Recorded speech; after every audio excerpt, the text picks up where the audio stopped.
Alex, thank you for being here. Well, it's always a privilege to come on your show. Thank you for having me, Riley.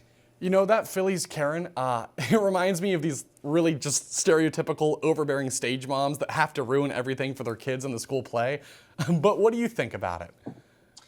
It's ridiculous. And if you notice, not just with the baseball thief, but the hat thief, you look at them and they're both basically affluent white people. And this is the kind of Karen and racism that is created by people that are annoying like this. But see, this is the difference between what's going on with people stealing a ball at a baseball game and what's going on at the Charlotte subway system where, a Ukrainian refugee was brutally stabbed. So it's like we see that video, it gets very little coverage on the news. But then we see this woman at a baseball game taking a ball, which is absolutely terrible, but it's all the media will talk about. So it's almost kind of frustrating, Riley, and I'm happy that we're covering this. But even though that, why do we give our attention to stuff that really at the end of the day is stupid? And I'm guilty of it, and I think we're all guilty of it. Oh, completely. We actually covered that story about the Ukrainian refugee on the show earlier, but I want to get your thoughts about why that is, because I have my own theory about the mainstream media and their real priorities and their coverage, but I want to get your thoughts about that too, Alex.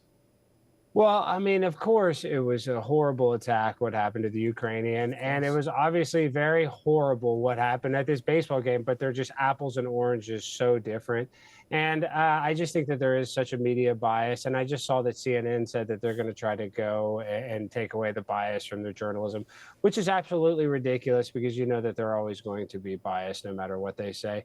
So I think that's what's happening is people are noticing that bias, Riley, and people are kind of getting frustrated. And I can tell on Twitter and social media that people are really, really upset with what happened to this refugee. And all the media wants to talk about is a Karen that stole a ball and the kid got to get a free baseball bat. I mean, the kid, it ended up being the best thing ever.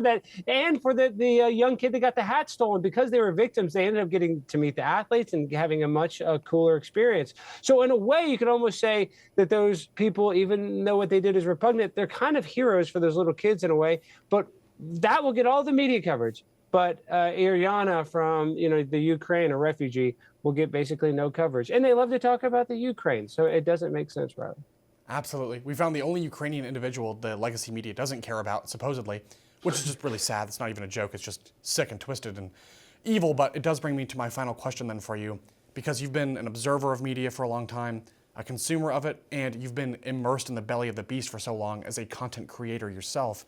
Do you have any hope whatsoever that this overt left-wing media bias will ever be course-corrected or defeated, or do you think it's really just a constant in this world? Well, actually, no, I do have a lot of hope. I get to go and speak at a lot of colleges. I'm very lucky. And I'm telling you, I talk to these kids, Riley, when I was in college, I was awake, but Barack Obama was president. I was like, I didn't really know his, but I didn't know his dark history at the time. I was just naive. I was a college kid. But now I go to these campuses. These kids are dialed in. They actually care. They're awake to all the government corruption. So I do think the future generations, if the internet doesn't take them out and the marijuana doesn't make them just basically, have no drive to be successful, I do think the youngest generation will wake up to a lot of the government lies and the media will start portraying that because the pendulum is swinging. Joe Rogan's the biggest podcast. He supported Trump. So if the media and culture is coming in a more conservative direction, it's just we got to count on the young people to kind of be awake, because what is conservative is I want less government in my life, and people are realizing the government is dysfunctional in every aspect of their control of us, and people are going to get frustrated with that. So I do think the media will reflect that eventually. Agreed. Dysfunctional, corrupt, rotten to the core. Any way you want to slice it, I completely agree with you, Alex, and I want to thank you for your time today, truly. Always a pleasure. Talk to you again soon.